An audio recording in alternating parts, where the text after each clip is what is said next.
Bonjour à tous, je vous présente Vincent Terrazi, qui est responsable data chez OVH. Et je vous présente Rémi Bachat, responsable SEO à OVH. Pour commencer, j'ai une question pour vous.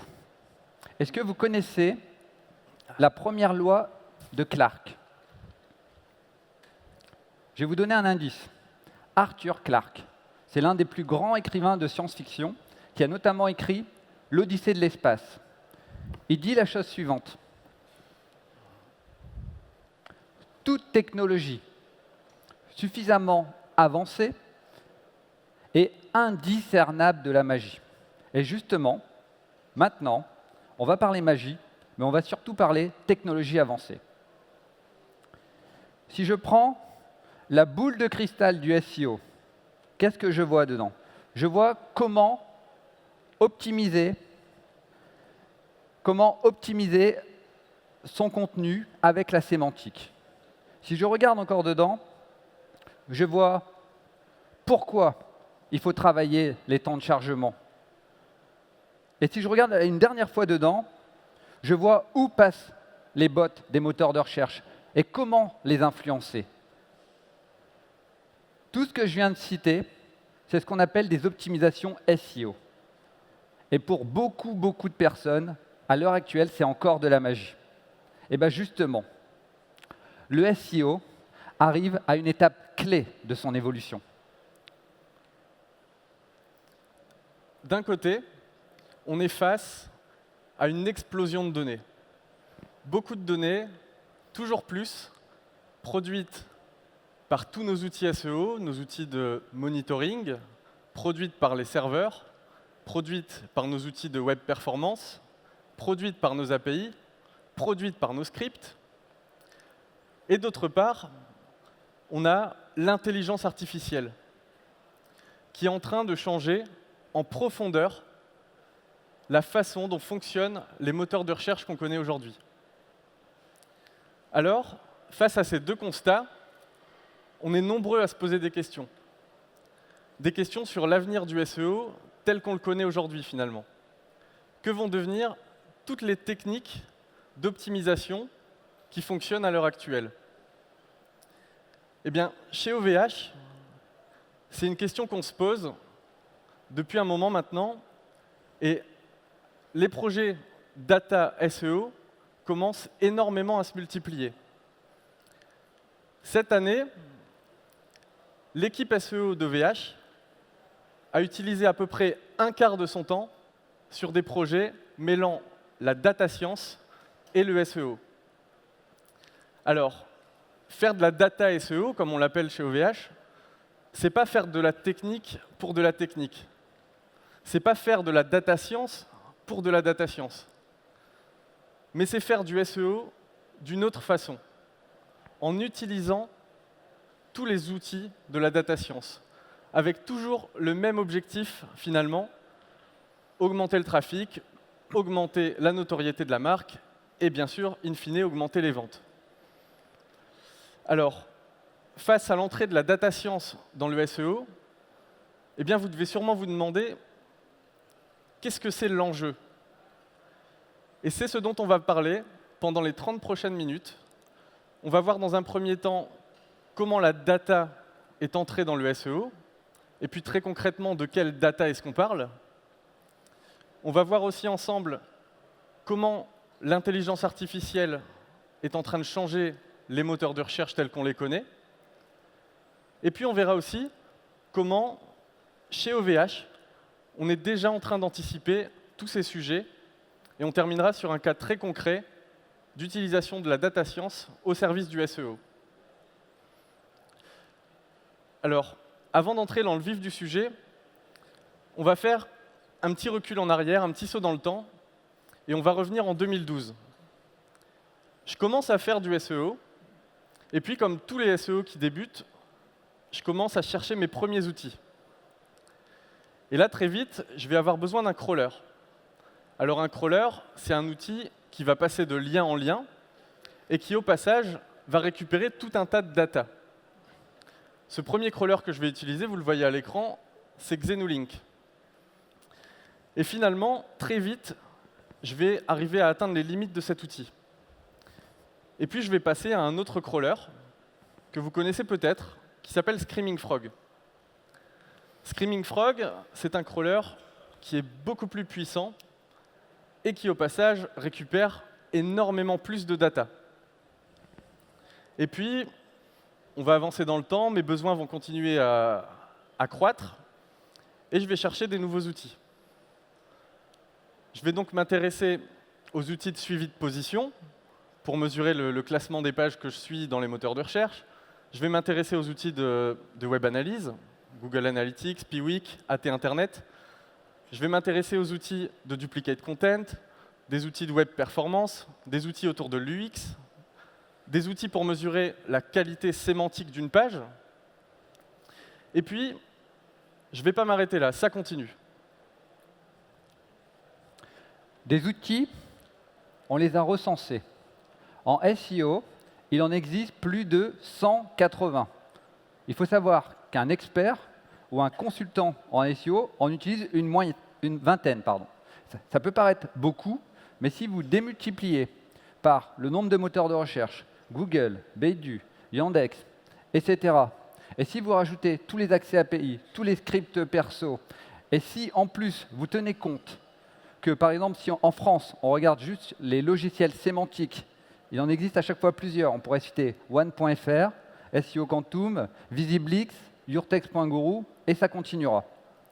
Vous vous rendez compte? Ça fait beaucoup de données. Et les données en SEO, elles sont en train d'exploser. Aujourd'hui, on peut tout à fait dire que le SEO rentre dans les métiers de la big data. Pourquoi? Parce qu'on va retrouver les 3 V que vous avez sûrement entendu cette journée. Le premier V, la variété de données. En SEO, on peut à la fois travailler sur des bases de données SQL, mais aussi on travaille sur des données non structurées. On peut penser par exemple aux commentaires d'un blog. En SEO, on travaille sur des volumes de plus en plus importants. Il faut savoir qu'il y a quelques années, les logiciels permettaient de traiter des centaines de milliers de mots-clés. Maintenant, on parle de centaines de millions de mots-clés, et dans quelques années, il faudra gérer des milliards de mots-clés avec certains logiciels. En plus, la vélocité, elle est extrêmement importante, c'est notre dernier V. Pourquoi? Parce qu'il est très important aujourd'hui d'adapter le plus rapidement ces pages à du nouveau contenu. Donc, on se retrouve avec les 3 V, et on se retrouve avec une mission maintenant qui est triple. La première mission qu'on peut retrouver, c'est comprendre les données. À quoi servent les données? Comment on va s'en servir? Vérifier la pertinence de ces données. Ça, c'est un fait.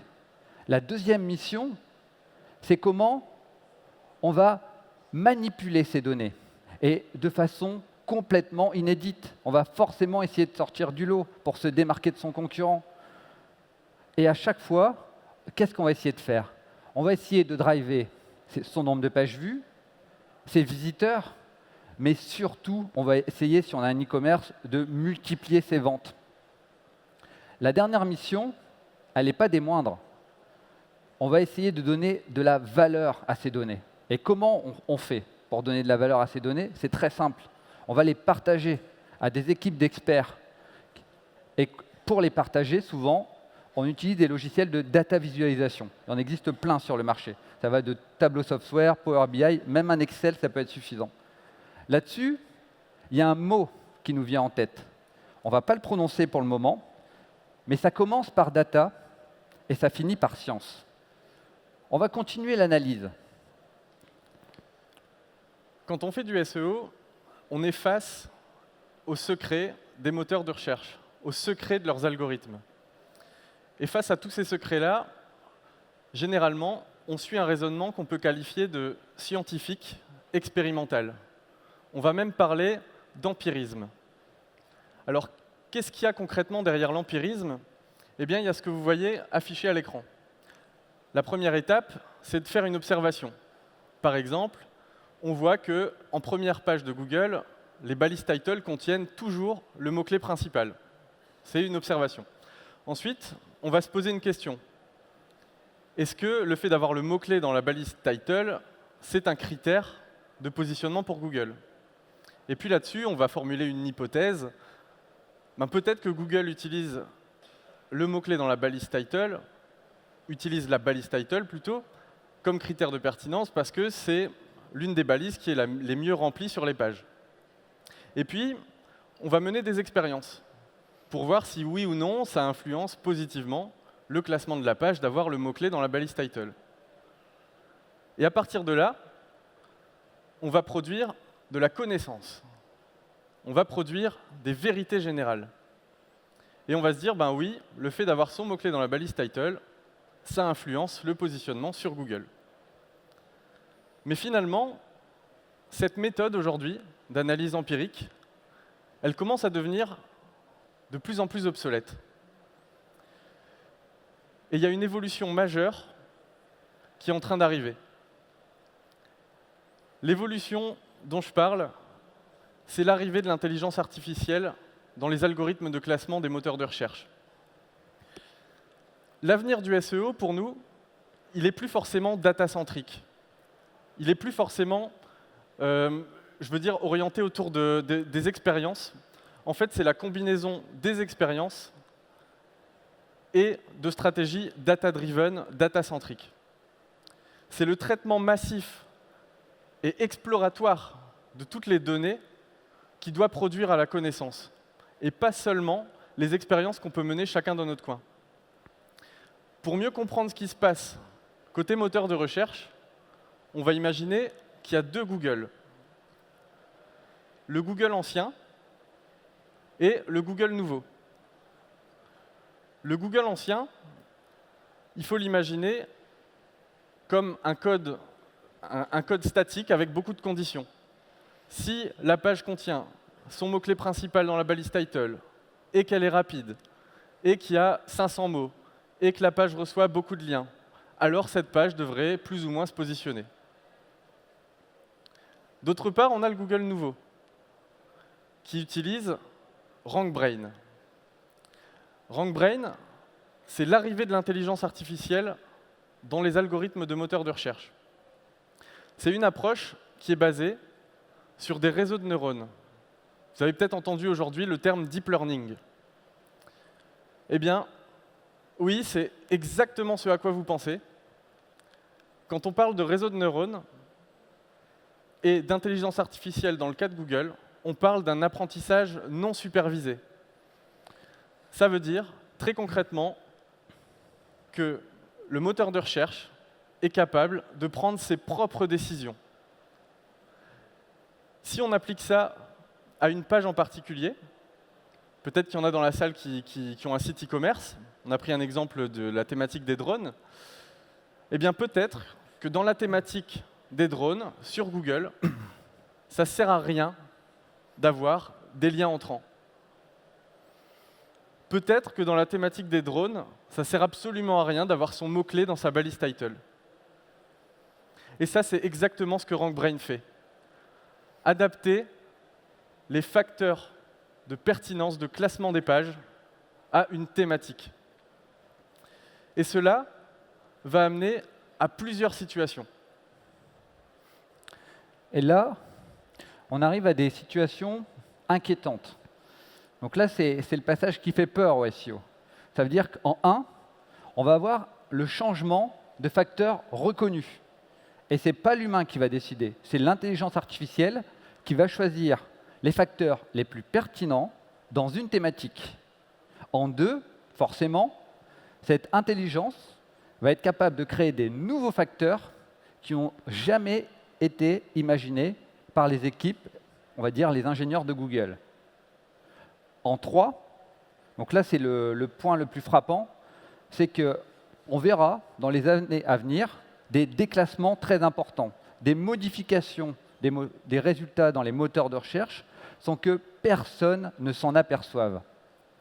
Et en 4, donc là on est vraiment dans le prospectif, on rentre dans l'ère de l'ultra-personnalisation, c'est-à-dire la capacité à afficher des résultats de recherche en fonction de son humeur, de son niveau de connaissance, de son agenda, et ça peut aller vraiment très très loin.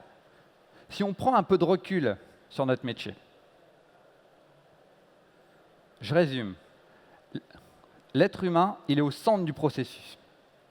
Mais c'est lui qui choisit ses données. C'est lui qui choisit les KPI sur lesquels il va travailler. Sans parler de toutes les actions mécaniques qu'on peut faire en SEO. Choisir ses mots-clés, remplir des balises alt, etc. Mais vous ne croyez pas qu'à l'heure d'aujourd'hui, où Google, il utilise le deep learning, l'intelligence artificielle, le machine learning, RankBrain, est-ce que vous ne croyez pas qu'il est grand temps de mettre à jour le SEO?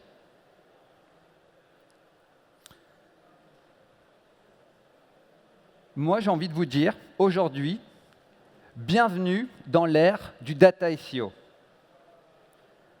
Et ça va être très important parce qu'on a créé un nouveau métier. Le data scientist SEO. Et là, je vais être très précis. Ce n'est pas du tout un data scientist qui va faire du SEO.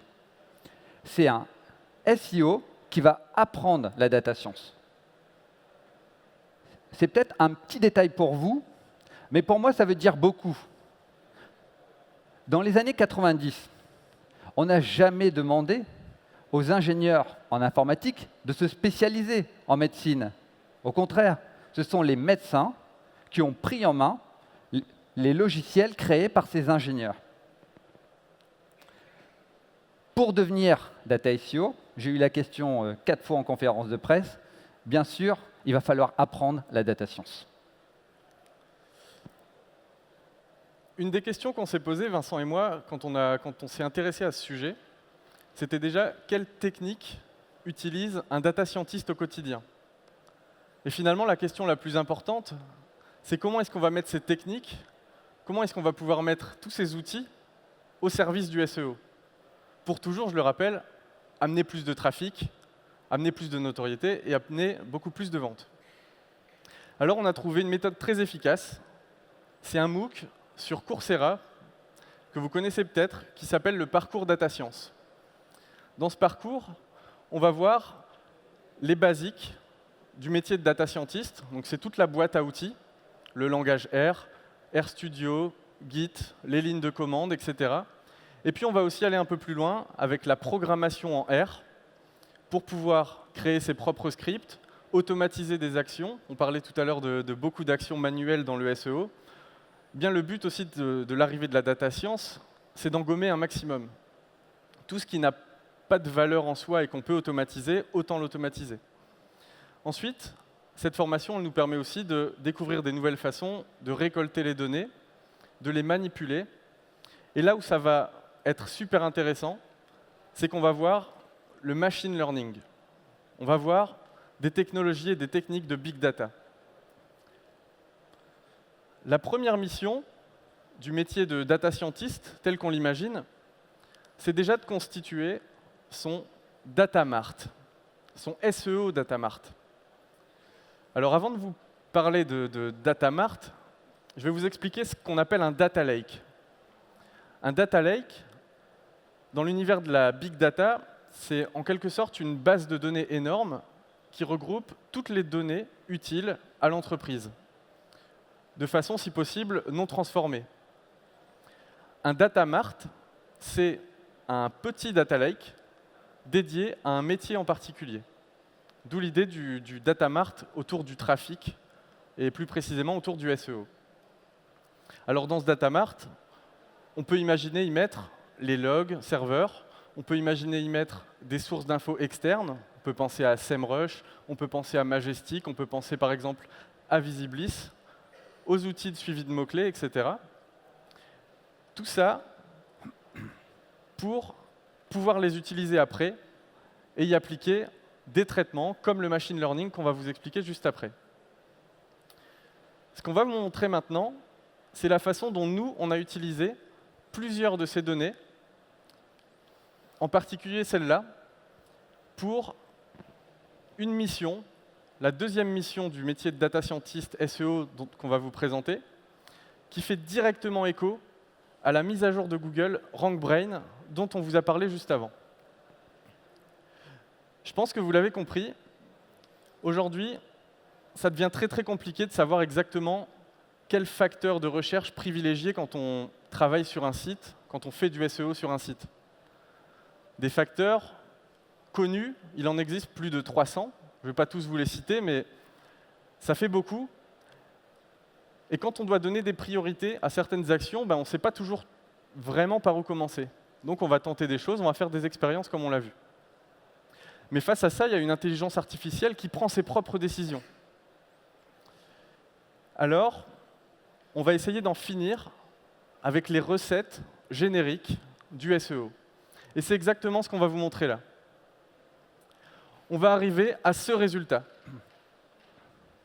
On va vous montrer les variables d'importance en SEO dans un secteur d'activité en particulier. Est-ce que vous aimeriez savoir ce qu'il faut faire pour être en première page Google dans votre thématique? Est-ce que vous aimeriez savoir ce qu'il faut faire pour être en première page Google dans votre niche, pour votre site internet? Eh bien, c'est exactement ce qu'on va vous montrer aujourd'hui. Alors, comment est-ce qu'on va s'y prendre? Donc là, on vous dévoile le flux qui permet de prédire ces URL. Ça paraît compliqué, on l'a simplifié à l'extrême, et je suis quasiment certain que vous pouvez tous l'utiliser. La première étape, c'est bien sûr la capacité à récupérer toutes les données issues des différents logiciels SEO. La seconde étape, c'est toutes ces données, une fois qu'on les a récupérées, on va les merger, les nettoyer. Donc ça, on va vous le détailler juste après. Ensuite, ces données, on va les enrichir le plus possible, parce qu'on sait que l'IA travaille avec tous les facteurs on-site et off-site possibles. Donc on va vraiment essayer de l'enrichir un maximum. Et après, vous voyez la partie verte. La partie verte, c'est là où on va appliquer un algorithme de machine learning. Donc, pour faire cela, depuis 1 an, chez OVH, on utilise un logiciel qui s'appelle DataIQ. Donc c'est une plateforme de data science qui est disponible gratuitement dans sa version Community. Et il faut savoir qu'on est vraiment dans de la data science as a service. Je vais donner un exemple encore plus concret. Il y a 1 an, on avait déjà présenté ces travaux en s'appuyant sur des technologies, des langages R, etc. Là, vous allez pouvoir très facilement utiliser de la data science avec du click and view. Et où ça va très très loin, c'est dans notre cas de prédiction de position d'URL dans les moteurs de recherche. On avait absolument besoin de l'AML. Ça veut dire Automated Machine Learning. Et ça nous permet de connaître très précisément l'algorithme le plus efficace à utiliser pour résoudre notre problématique. Alors maintenant, je pense que vous devez vous poser la question suivante. Pourquoi? Vous avez une idée. Depuis tout à l'heure, on parle de connaître ses propres facteurs de ranking. C'est beaucoup, mais pourquoi? Pourquoi on irait aussi loin? Eh bien, tout simplement, quand vous allez créer du nouveau contenu, vous allez investir du temps et donc de l'argent. Et bien, avec cette méthode, vous allez être sûr que vous allez investir votre temps au bon endroit, sur les bonnes features. Ensuite, on l'oublie toujours. En SEO, on met souvent à jour son ancien contenu. Avec cette méthode, vous allez être sûr que cela ne va pas porter, que vos modifications ne vont pas porter préjudice à votre ancien contenu. Et maintenant, on va rentrer dans le détail. Comment ça marche? Pour mettre en place cette méthode, on a fait ce qu'on appelle du reverse engineering. Le principe, c'est de deviner le fonctionnement d'un objet en l'étudiant de l'extérieur. C'est exactement ce qu'on a essayé de faire avec Google, et en particulier avec RankBrain, pour savoir comment elle fonctionne dans un secteur d'activité en particulier. Mais il faut qu'on vous avoue quelque chose. même avec les meilleurs algorithmes de machine learning, même en faisant appel aux meilleurs consultants SEO du monde, prédire une position exacte sur Google, ben c'est juste impossible en fait. Il existe tellement de facteurs externes qu'on ne maîtrise pas que c'est impossible de dire ben demain, en suivant cette recette, tu seras premier sur Google. Alors ce qu'on a fait, on a essayé de simplifier le problème en le rendant binaire. Est-ce que la page que je m'apprête à sortir aura une chance ou pas d'être en première page sur Google? Pour commencer à travailler, on est parti, on l'a vu tout à l'heure, de pas mal de données, les 5 sources, si vous vous souvenez, qu'on a vu tout à l'heure. Et la base de notre jeu de données, c'était une liste de milliers de mots-clés autour du secteur du nom de domaine. C'est vraiment avec ça qu'on va démarrer et qu'on va créer notre dataset de base. Pour chacun de ces mots-clés qui constituent notre liste, on va récupérer les 100 premières pages positionnées sur Google. Alors vous allez me demander, mais pourquoi est-ce qu'on ne récupère pas uniquement les 10 premiers résultats pour savoir ce qu'il faut faire? Bien, en fait, on s'intéresse aussi aux 90 résultats suivants pour savoir ce qu'il ne faut pas faire, tout simplement. Alors, comment est-ce qu'on va récupérer ces informations-là? Alors, pour récupérer ces informations, on a travaillé avec un logiciel SEO très connu qui s'appelle SEMrush. Mais ce que je voulais vous dire, c'est qu'on a, sur tous les logiciels qu'on est en train de vous présenter, on a écrit des plugins, en fait, qui vont vous faciliter l'importation des données de ces logiciels SEO dans DataQ. Ça va se faire avec des clics et vous aurez juste à spécifier votre token. Bien sûr, vous n'êtes pas obligé d'utiliser nos plugins. Vous pouvez aussi importer directement votre fichier CSV. Par contre, il y a une remarque très très importante. C'est pour construire un dataset représentatif, il va falloir travailler avec un nombre significatif de résultats. Et une fois que vous avez, en fait, là on était sur un package de plus de 300 000 URL, une fois que vous avez ces 300 000 URL, on a utilisé un crawler qui a été cité par Rémi pour enrichir ces données. C'est-à-dire que là, on a pris Screaming Frog, on aurait pu en prendre un autre, mais l'idée, c'est d'enrichir. C'est-à-dire que sur chacune de ces URL, on va se rendre sur le site et on va aller récupérer plus d'une quarantaine de caractéristiques, par exemple la longueur des titres, le nombre de mots-clés, le ratio, etc., etc. Et ça, c'est très, très important pour essayer de deviner sur quel facteur l'intelligence artificielle, elle travaille. Par contre, vous le devinez, là, on le voit en rouge légèrement, quand on récupère les données, il y a à boire et à manger.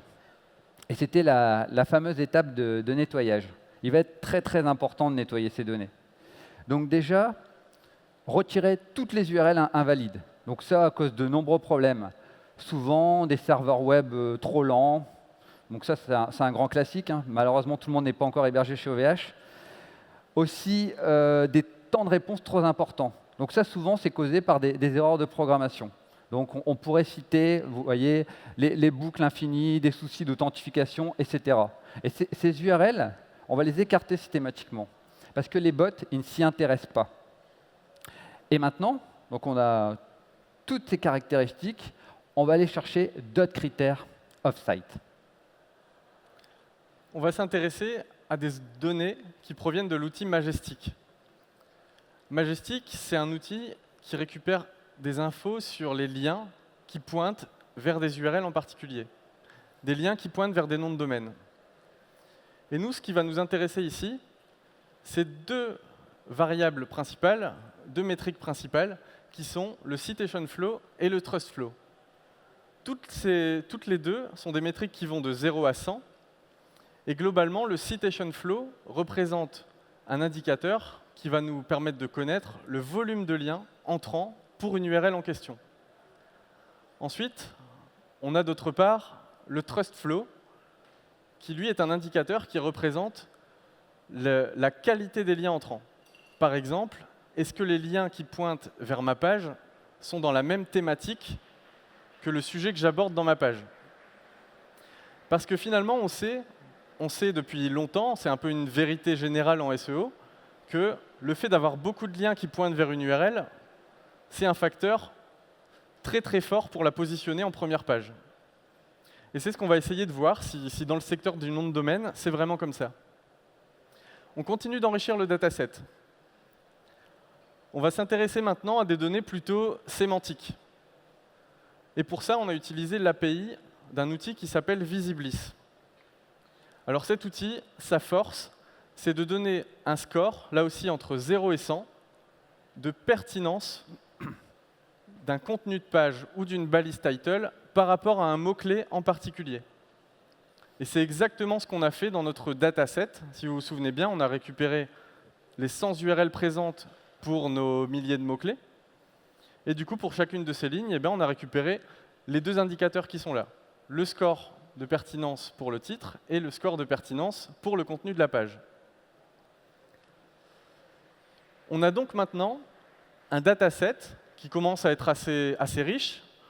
On a récupéré plusieurs métriques pour chacune des URL qui nous intéressaient. Ça sur à peu près plusieurs centaines de milliers de lignes. Donc on commence à avoir un volume de données assez intéressant pour pouvoir tirer une conclusion. Pour mettre en place le machine learning, on va cliquer sur la colonne Is Top 10. Donc ça, c'est une colonne qu'on a créée nous-mêmes manuellement dans notre dataset pour savoir si un résultat était ou non dans le top 10. Tout simplement en regardant la colonne SEMrush qu'on a récupérée au début, où on sait qu'un site est positionné à telle position. Du coup, si c'est entre 1 et 10, on met oui. Si c'est entre 11 et 100, on met non. Du coup, on clique sur cette colonne, parce que c'est ça qu'on va essayer de deviner finalement. Et on va cliquer sur Create Prediction Model. Et pour ça, on va utiliser un algorithme de machine learning qui s'appelle XGBoost. Donc aujourd'hui, c'est la journée des cadeaux. Et on va vraiment vous faire gagner 3 jours de test. Parce qu'un algorithme de machine learning, ça se trouve avec plusieurs essais. Il faut les comparer, il faut les tester. Je vais revenir là-dessus. XGBoost, en 2 mots, ça s'appuie sur 2 grands concepts. Ce que vous voyez à droite, qu'on appelle les arbres d'apprentissage, et vous voyez différentes opérations que je ne vais pas détailler, mais c'est de la régression linéaire qui va me permettre de choisir un facteur de boost sur les variables les plus importantes pour déterminer les variables les plus importantes, les variables que je vais devoir travailler dans mathématiques.